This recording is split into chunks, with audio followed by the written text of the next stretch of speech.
A viagem de hoje será pela Namíbia. Depois de passar alguns dias em Joanesburgo, na África do Sul, partimos em direção a Windhoek, capital da Namíbia. Mas antes de compartilhar minha experiência com vocês, fiquem com alguns destaques dessa viagem inesquecível.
A Namíbia, banhada a oeste pelo Oceano Atlântico, está localizada ao sul da Angola e ao norte da África do Sul, país da qual conquistou a independência em 1990.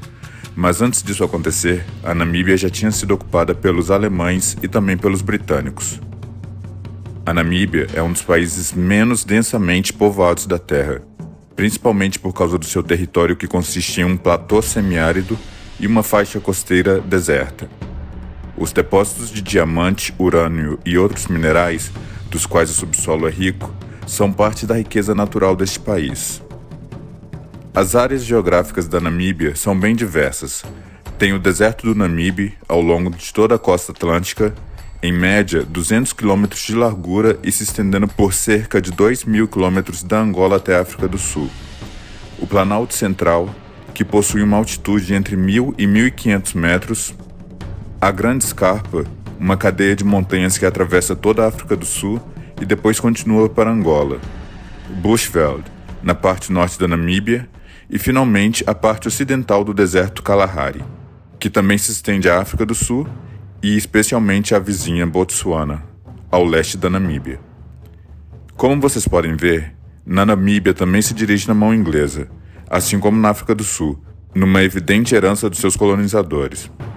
Windhoek é uma cidade moderna e tranquila. O comércio na cidade abre bem cedo e fecha cedo também. O movimento de pessoas pelas ruas, por volta das 18 horas, é tão pouco que às vezes dá a impressão de que exige um toque de recolher após esse horário, mas é só uma questão cultural. Descansamos e no dia seguinte partimos em direção a Sesriem. No caminho, fizemos uma parada num lugar muito especial. Bem, pelo menos para mim, que sou um coffeeholic assumido. A 90 km de Rehoboth, é uma surpresa encontrar a Gunther, proprietário do Connie's Coffee Shop. Na verdade, Gunther assumiu o local em 2017, quando procurava um lugar longe da agitação das cidades para abrir sua cafeteria especializada. Muitos grupos de turistas param ali quando estão a caminho de Sossusvlei. O forte dele é o café. Sua paixão pelo café deriva de seu avô, que foi um dos primeiros torrefadores de café da Namíbia. Gunther cresceu com o cheiro de café torrado, que ele associou desde então à boa sensação de estar em segurança em casa. Ele treinou como barista em Hamburgo, na Alemanha, e ofereceu cursos de fabricação de cerveja em Windhoek, quando retornou à Namíbia. Neste lugar, você terá a oportunidade de degustar cafés de diversas partes do mundo e, claro, aprender muito sobre o café e suas variedades.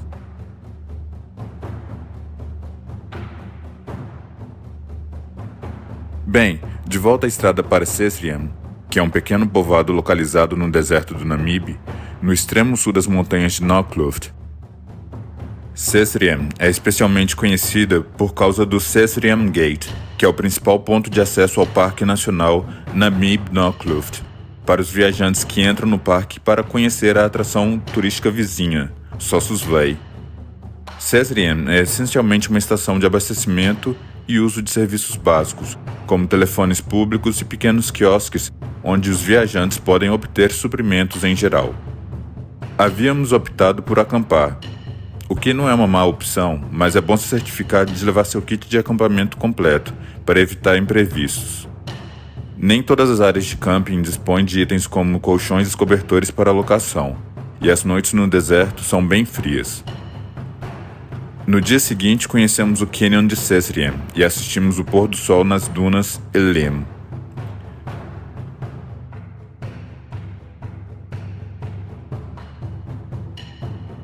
Partimos agora em direção a Swakopmund, mas não antes de conhecer a cereja do bolo da Namíbia, Sossusvlei.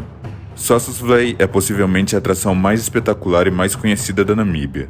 Caracterizada pelas grandes dunas vermelhas que o cercam, Sossusvlei é uma grande panela branca de sal e argila e é um ótimo destino durante todo o ano. As dunas nessa região são algumas das mais altas do mundo, chegando a quase 400 metros e proporcionam aos entusiastas da fotografia imagens maravilhosas na bela luz da manhã ou da noite. Sossusvlei se traduz livremente em pântano sem saída, pois é um local onde as dunas se reúnem, impedindo o rio Tsalchab de fluir cerca de 60 km a leste do Oceano Atlântico. No entanto, devido às condições de seca no deserto do Namibe, o rio raramente flui até lá e a panela permanece seca na maioria dos anos. Continuando na estrada para Swakopmund, mas antes fizemos uma parada numa cidadezinha chamada Solitaire. Este assentamento remoto, na orla do Parque Nacional Namib-Naukluft, é uma parada bem-vinda há mais de 60 anos. Lá, o viajante encontrará loja de conveniência, posto de gasolina, borracheiro e poderá esticar as pernas durante a longa viagem de Sesriem a Swakopmund. E não deixe de experimentar a torta de maçã, que é a especialidade do local. Antes de chegar em Swakopmund, passamos por Walvis Bay, a segunda cidade mais populosa da Namíbia, perdendo somente para a capital. A Namíbia tem sua população concentrada em cidades bem distantes umas das outras. Por acaso, Swakopmund, a quarta mais populosa, fica bem próxima ao Walvis Bay, e lá queríamos somente visitar a colônia de flamingos. Swakopmund foi uma das primeiras cidades portuárias da Namíbia, e a colonização alemã ficou bem marcada, principalmente na arquitetura. Dentre os lugares que visitamos, gostei bastante da Galeria do Cristal. Infelizmente, não pude registrar muito de lá, pois lá comercializam joias e por questões de segurança é proibido fotografar e filmar.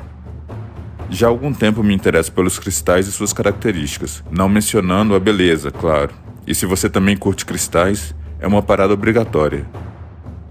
Visitamos também o Parque das Cobras, onde pudemos ver de perto a temida mamba negra, e era de se espantar ver a intimidade de Stuart com uma das cobras mais venenosas da África.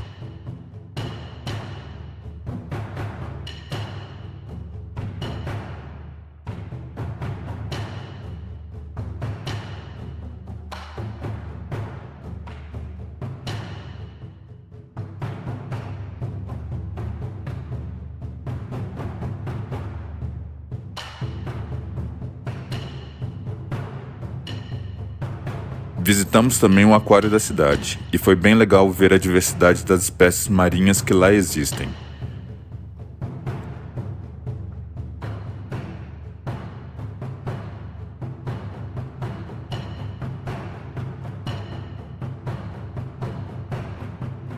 O pier da cidade também é um lugar excelente para observar o pôr do sol. Foi difícil deixar Swakopmund sem levar todos os artesanatos maravilhosos das feiras locais, mas como eu sempre digo, mais uma desculpa para voltar. Bem, seguimos em direção ao Parque Nacional Etosha para fazer o safari, mas antes paramos em alguns pontos ao longo da costa do Atlântico. Observamos o navio naufragado em Henties Bay. Fizemos também uma verdadeira viagem ao tempo ao testemunhar a forma de comercialização de sal rosa, onde os comerciantes deixavam uma bancada de madeira com pedras de sal de diversos tamanhos, junto com alguns valores escritos num pedaço de pau, sugerindo a variação do preço de acordo com o tamanho do produto, e um pote para que o comprador deixasse o dinheiro. Segundo nosso guia, os comerciantes iam uma vez por semana ao local para recolher o que haviam vendido. Mais adiante, ainda havia um lugar que nos interessava: Cape Cross, ou Cabo da Cruz. O cabo foi descoberto pelo navegador português Diogo Cão, que ergueu uma grande cruz de pedra, um padrão, em 1486, para marcar o ponto mais meridional até então alcançado pelos europeus na África. Em 1893, quando aquela zona fazia parte do Império Colonial Alemão, o padrão foi levado para a Alemanha, onde permaneceu em exibição no Museu de História de Berlim. Em 2019, foi devolvido à Namíbia. O Cabo da Cruz é também o maior santuário do mundo de lobos marinhos ou focas do cabo, com mais de 200 mil focas reproduzindo no período entre novembro e dezembro. A colheita sustentável de lobos marinhos ocorre anualmente na reserva. Basicamente, uma cota desses animais são abatidos porque eles são os maiores concorrentes dos pescadores, porque eles consomem uma quantidade diária considerável de peixes, e por isso essa prática tem o total apoio da população e, obviamente, da indústria pesqueira. O movimento ambientalista Sea Shepherd questionou a prática brutal e fez um pedido ao órgão governamental responsável para que essa chacina fosse impedida. Mas, segundo o advogado John Walters, considerando uma população que ultrapassa 1 milhão desses animais na Namíbia, ficou resolvido que um abatimento anual de até 80 mil filhotes e 6 mil adultos, cerca de 7,2% da população, representava uma prática sustentável.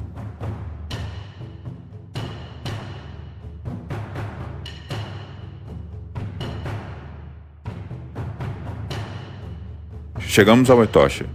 O Parque Nacional Etosha é uma área de conservação natural no norte da Namíbia e é uma das reservas mais significativas da África. Na Namíbia, é o parque nacional mais conhecido e mais importante. Hoje, o parque cobre uma área de quase 23 mil km² e é completamente vedado para a proteção dos animais. A melhor época do ano para visitar a Namíbia é de maio a outubro. As temperaturas são mais amenas e é o período menos chuvoso, facilitando assim a observação da vida selvagem. Não costumo repetir lugares quando se trata de viagem a lazer, mas devo admitir que 10 dias não foram suficientes para explorar esse país incrível, e ainda quero voltar, principalmente para conhecer alguns grupos étnicos na Namíbia, como os Himbas, que são os últimos povos seminômades da África. Eles migraram da Angola para a Namíbia há cerca de 200 anos à procura de solos mais férteis. Nosso guia, o Sidney, é descendente dos Damaras, povo que possui característica linguística bem interessante. Vou compartilhar com vocês uma breve conversa para que vocês tenham uma ideia do quão peculiar é a língua desse povo. Sydney, how old are you? And what's your phone number?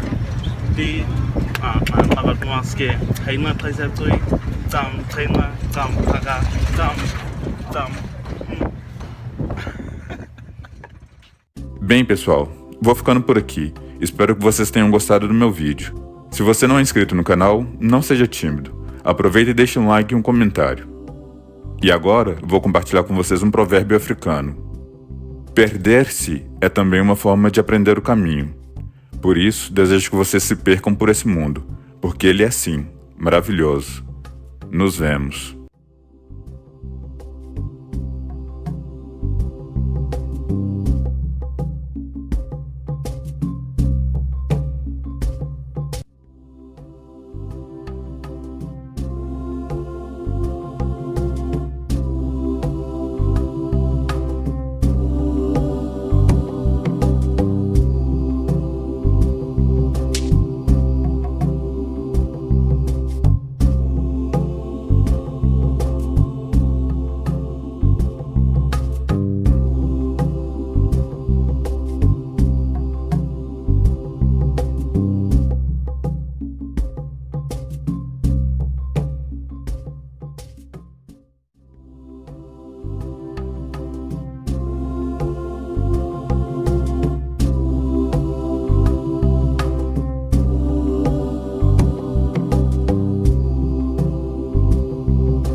you.